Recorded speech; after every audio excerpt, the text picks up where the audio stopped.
Hola, ¿cómo están? Soy el doctor Juan Villagra y vamos ahora a ver la tercera parte de nuestra charla llamada El tejido interno, en la cual vamos a explorar en profundidad la prolactina, la lactancia, su relación con el estrés y también con la menstruación.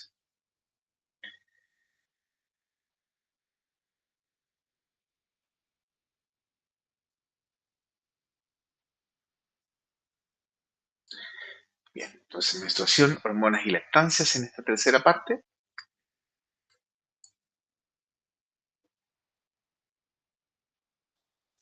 en la cual vamos a entender una cosa como central. La lactancia es un estado sistémico, no solo una función de la mama femenina.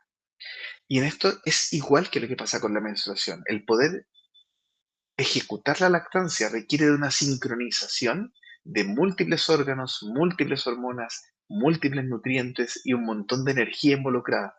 Entonces va a estar involucrado el hipotálamo, la hipófisis, la tiroides, la mama misma, obviamente, el páncreas, las glándulas suprarrenales, los ovarios, y qué decir del músculo, de la grasa, de la energía y del intestino. Y entonces, con eso, todo esto le estoy intentando decir también que un problema en la lactancia rara vez es solo técnica, ¿sí? Es un barómetro que nos está dando la medida del sistema endocrino que puede estar y probablemente esté con algún tipo de problema, si es que estamos teniendo problemas en la lactancia. Porque se requiere una sincronía perfecta entre todos estos elementos, como la prolactina, la insulina, las hormonas tiroideas, para poder lograr la ejecución de esta eyección de leche. Y si falla, es el sistema completo el que necesitamos revisar. No solamente si es que el acople, que es muy importante, ¿no? Yo con esto no quiero desmerecer lo importante que es la mecánica y la técnica, pero muchas veces nos quedamos ahí y eso genera finalmente un mayor sufrimiento si es que nos quedamos solo ahí y ese no era el problema.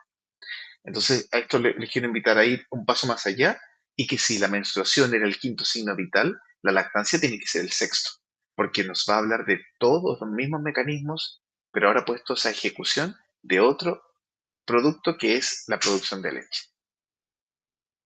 Entonces pasa lo mismo que les decía. Y acá les traigo noticias, ¿no? En la visión tradicional en que todo está separado y que la menstruación es un sangrado del útero, que la lactancia es una excreción de la glándula mamaria y que la prolactina es la hormona de la leche, no vamos a nunca poder ver cómo la biología femenina no funciona en compartimentos aislados y que esta lectura en tiempo real es la que nos va a dar realmente las respuestas. Porque la menstruación es una expresión visible de inmunidad, metabolismo, ejes hormonales, coagulación, y que la lactancia también es un estado neuroendocrino visible, completo entre la tiroides, el cerebro, el páncreas, el ovario y la mama, y que la prolactina finalmente va a ser esa señal biológica que va a influir en estos dos procesos y que va a estar influida por el estrés. ¿Cómo? Dice uno. Antes de ir al cómo, miremos el cómo esta integración del sistema neuroendocrino se traduce en lactancia. Este hermoso momento en el cual un ser humano es alimentado desde un líquido producido por otro, por el cuerpo de otro ser humano, está mediado por todo esto y más, por un sistema inmune funcional, una glándula adrenal funcionando, un páncreas funcionando, una tiroides funcionando, un ovario funcionando y una mama produciendo y eyectando. Y todo esto al servicio de ese pequeño momento en el cual el estímulo y la succión también va a ir generando nuevas señales para todos estos órganos. Entonces el estímulo inicia en la areola y la respuesta requiere la orquestación de todo el organismo. ¿Y qué tiene que ver esto con la salud menstrual? Bueno, convergen, como les mostraba antes, en una hormona, en la prolactina.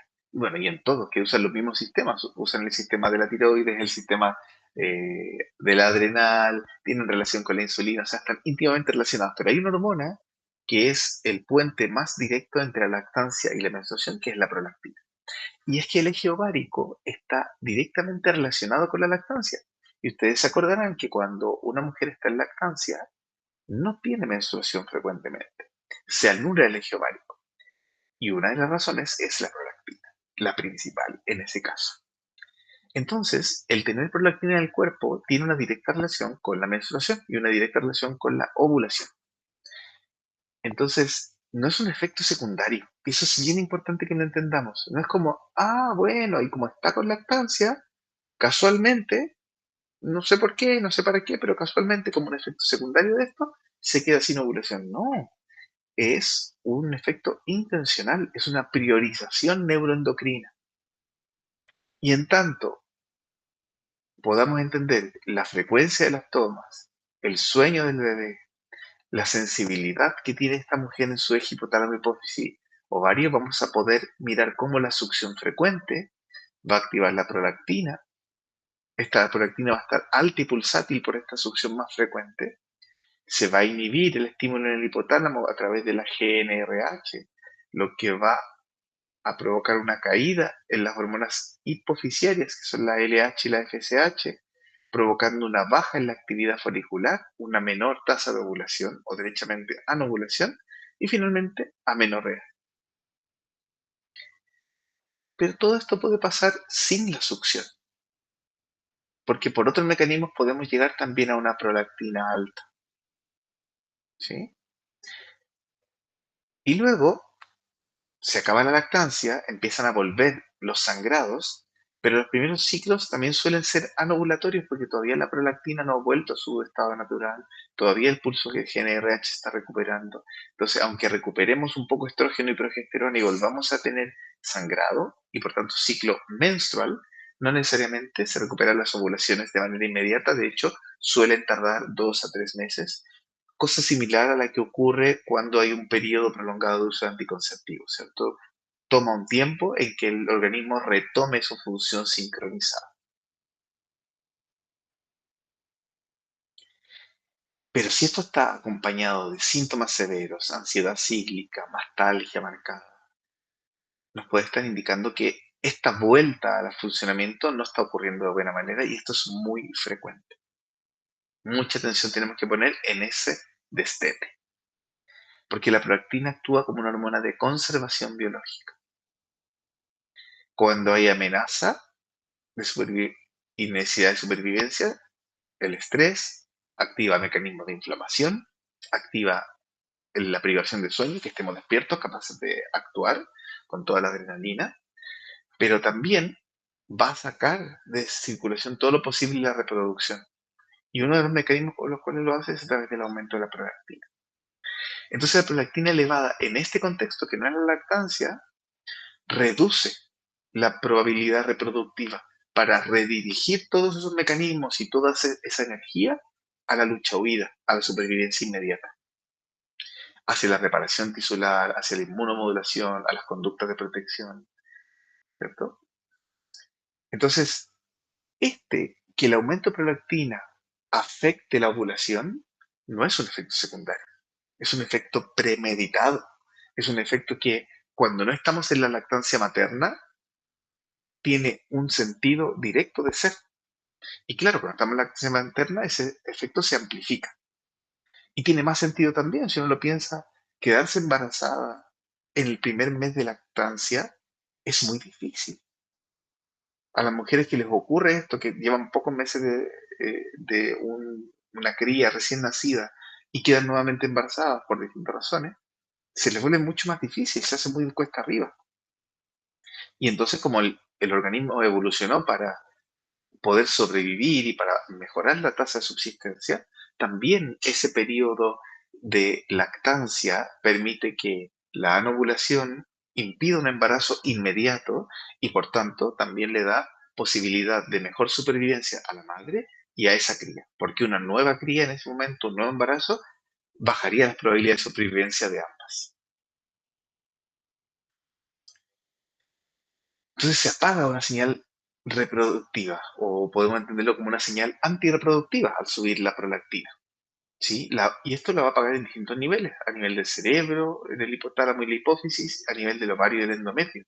Todo esto se ve afectado por la prolactina. Va a disminuir el tono de la dopamina y con esto va a bajar la libido. Va a haber más fatiga, más ansiedad, un ánimo más bajo, desmotivación. Todo esto afectando obviamente a la posibilidad de reproducción. O sea, desde el encuentro sexual ya estamos bajando la posibilidad. Luego, en el hipotálamo va a reducir los pulsos de GnRH, en la hipófisis, ya decíamos, bajar la producción rítmica de LH y FSH, y en el ovario, al interferir con la producción de estrógenos, va a bajar la tasa de ovulación y por tanto va a comprometer también la producción de progesterona, pues no va a haber un cuerpo lúteo al no ovular. Y finalmente, hasta el endometrio se afecta porque también bajas la receptividad endometrial con la producción sostenida de prolactina. Entonces, es una causa multifactorial de baja en la tasa reproductiva de infertilidad. Es muy importante considerar siempre la prolactina. Y luego la prolactina, en una mujer que no está en embarazo, movámonos a ese escenario, dependiendo del momento en que tengamos un alza de prolactina, va a ser diferente el efecto. Va a ser diferente si esa alza ocurre en la fase folicular temprana, si ocurre periovulatoria, si ocurre en la fase lútea o si ocurre en la menstruación. ¿Sí? En cada momento puede generar diferentes efectos, como problemas en el arranque de la fase folicular y por tanto en la maduración, problemas en la coordinación de la ovulación e impedir derechamente la ovulación, amplificar la vulnerabilidad y por tanto disminuir la calidad y la cantidad de veces que tenemos cuerpo lúteo, por tanto bajando la progesterona, o finalmente amplificando el dolor, sí, amplificando el dolor del un dolor menstrual, por ejemplo, en contexto de endometriosis, actuando como un estresor fisiológico repetido. ¿Sí? Todas estas cosas puede provocar la prolactina y si, bueno, si está continuamente elevada y estamos bajo un estrés crónico, todas estas van a ocurrir, pero si ocurre un estrés agudo, en algunos días la expresión va a ser diferente. Y lo podemos leer como un sabotaje neuroendocrino que hace la prolactina. En la fase periovulatoria, en la fase folicular, en la fase lútea, está intentando por todos lados, ¿qué? Bajar la tasa reproductiva, ¿cierto? A través de bloquear la coordinación de estadio LH, a través de alterar el cuerpo lúteo, a través de disminuir la tasa de ovulación, como el arranque del crecimiento de los folículos. eh, y aumentar el dolor también, que también es un antirreproductivo el tener dolor uterino. Todo esto cierra un bucle de inflamación, o sea, el estrés al cual está siendo sometido ese organismo gatilla inflamación. La inflamación es una respuesta al estrés. Va a aumentar la prolactina, va a ocurrir todo esto y también va a aumentar la inflamación por ese lado, por la prolactina del endometrio. Entonces están viendo círculos viciosos de inflamación. Y entonces tenemos que entender la prolactina como una señal de conservación biológica, una señal de supervivencia individual, a diferencia del estrógeno y la progesterona que están mucho más orientadas a la supervivencia de la especie, y la prolactina en tanto productora de leche también, pero en tanto lo que veíamos recién, actuando como interferente neuroendocrino, es un eh, promotor de la supervivencia individual, la más básica. O sea, si no sobrevivo yo, no puedo ayudar a la supervivencia de mi especie. Y para eso va a sacrificar de distintas maneras y va a intentar intervenir en la reproducción. ¿Sí? Porque la supervivencia personal está amenazada con distintas señales. Inflamación, dolor, estrés crónico, privación de sueño.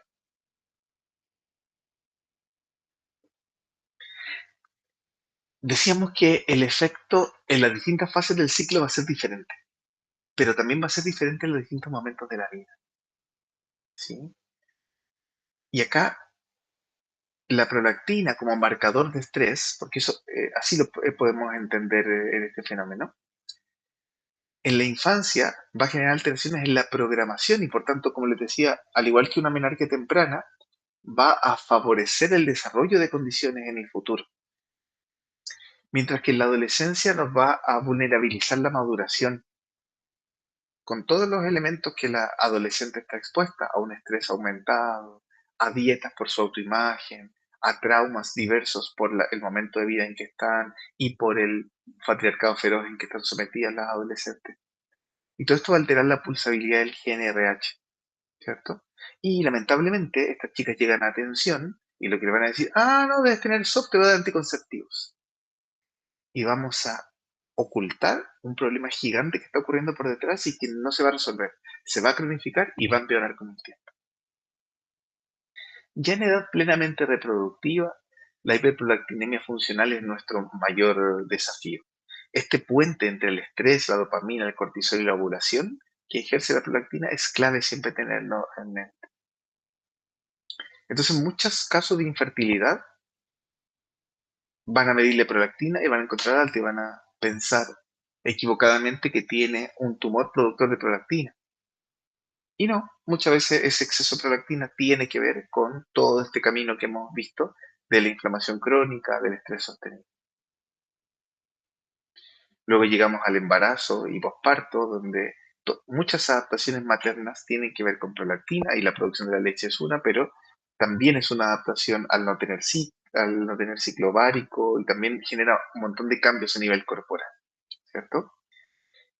En el posparto inmediato caen el estrógeno y la progesterona y esa señal de caída de estrógeno y progesterona permite el desarrollo de mayor prolactina. Y después un momento que suele mirarse sin la suficiente atención, como es el destete.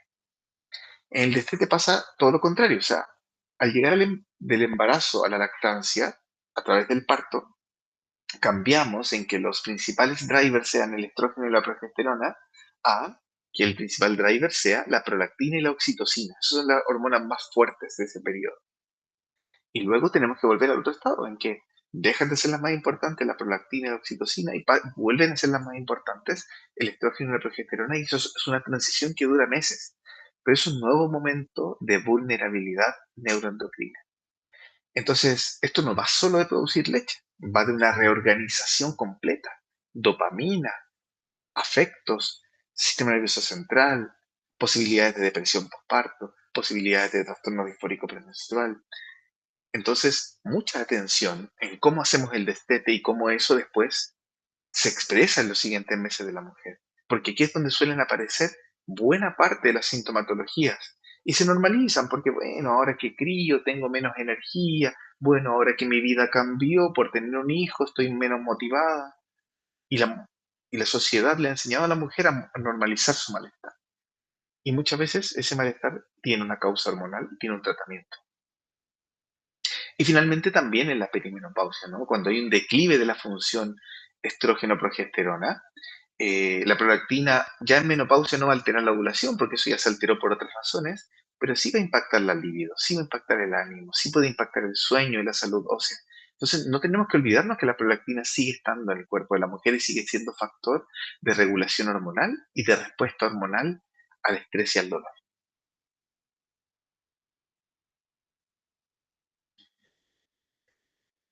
Entonces, recordar que el puerperio es un momento de reestructuraciones neuroendocrinas súper rápidas.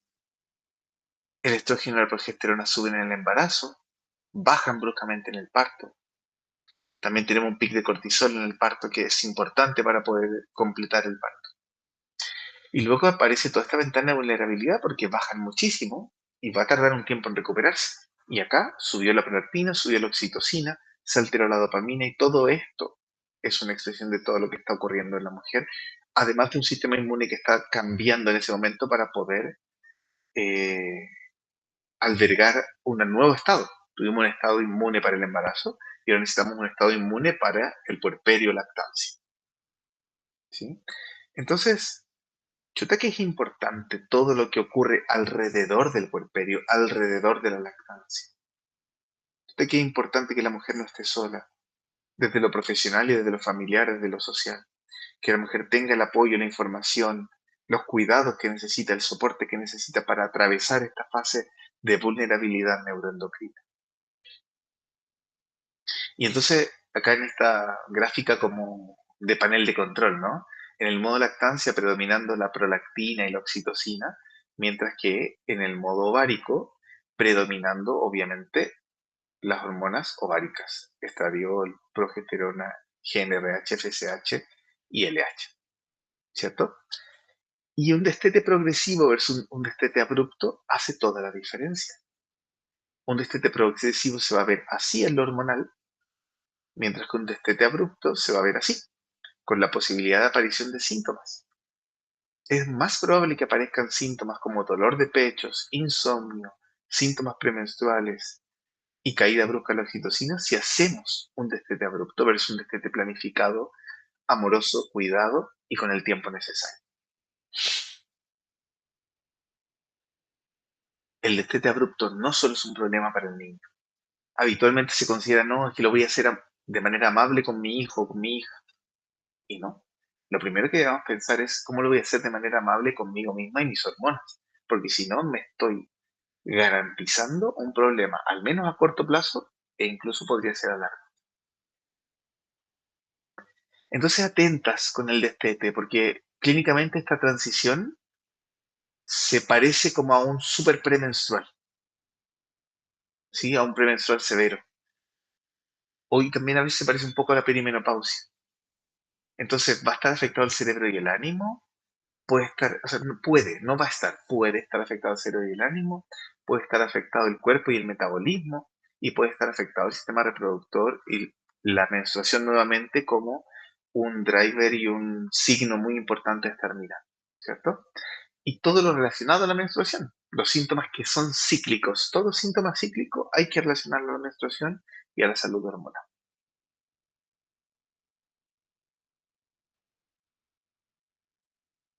Y si volvemos un poquito más atrás, cuando hablábamos de estas de las fallas en la lactancia, ¿cierto? Pensemos en este diagnóstico que siempre tenemos del mal agarre, un dolor mecánico, que problemas en la mecánica de la lactancia. Ese problema del mal agarre va a conllevar ansiedad anticipatoria con la lactancia, va a aumentar el cortisol, eso va a inhibir la oxitocina. Esa inhibición de la oxitocina va a hacer que haya menor eyección de leche. Esa menor eyección de leche va a hacer que haya una caída de la producción también a largo plazo porque va a haber menos succión. Y todo eso va a gatillar una sensación de fracaso, estrés crónico y por tanto un empeoramiento en la producción de leche. Y por tanto, esto va a generar un círculo vicioso. Y hay algo que probablemente ustedes han escuchado, que es el fenómeno del, del reflejo disfórico de eyección, el DIMER. El reflejo disfórico de eyección es una depresión de microsegundos al momento de la bajada de la leche. Entonces, esto es una respuesta neurobiológica, es transitoria y tiene que ver con la dopamina. Acuérdense que la dopamina está íntimamente relacionada con la prolactina. Cuando estamos en este círculo, la dopamina se nos cae mucho más. Le está mucho más presionada por el estrés. Y esa caída brusca de la dopamina, segundo antes de la bajada de la de leche, puede provocar una sensación disfórica y un disconfort tan grande que a la mujer le acarrea culpa, le acarrea dolor, le acarrea falta de confianza. Dice, ¿cómo yo voy a ser tan mala madre que voy a sentir que no quiero que esta pobre bebé lacte de mí, si es mi deber? Entonces, todo lo que ocurre en relación a la lactancia es hormonal y toda lactancia tiene un impacto hormonal. Y la invitación a ustedes que trabajan en este tema es que si nos permitimos decir que la menstruación es el quinto signo vital, permitámonos también decir y trabajar con que la lactancia es el sexto, porque tienen una riqueza semiológica. Y si extendemos la lactancia a la prolactina, podemos utilizarla para toda la vida de los distintos momentos vitales de la mujer, con un alto valor diagnóstico también. Esa es nuestra invitación y quiero nuevamente agradecer la posibilidad de participar con ustedes. Hoy mi compañera de la dirección de Tribu Academy no pudo estar. Les dejo un gran saludo, Patti, y por problemas logísticos no pudo participar de la grabación. Les dejo acá nuestros contactos por si quieren seguirnos en redes sociales o contactarnos. En el primero es para la atención de pacientes, si piensan que alguna mujer necesita de atención con nosotros o para dialogar otras posibilidades de docencia, qué sé yo, lo que necesiten. Y acá el contacto y las redes de nuestra escuela, ¿no? De Tribu Academy, tanto el correo como la red social. Síganos porque estamos siempre divulgando y haciendo que esto sea carne en los profesionales de salud. Un gran abrazo y muchas gracias nuevamente.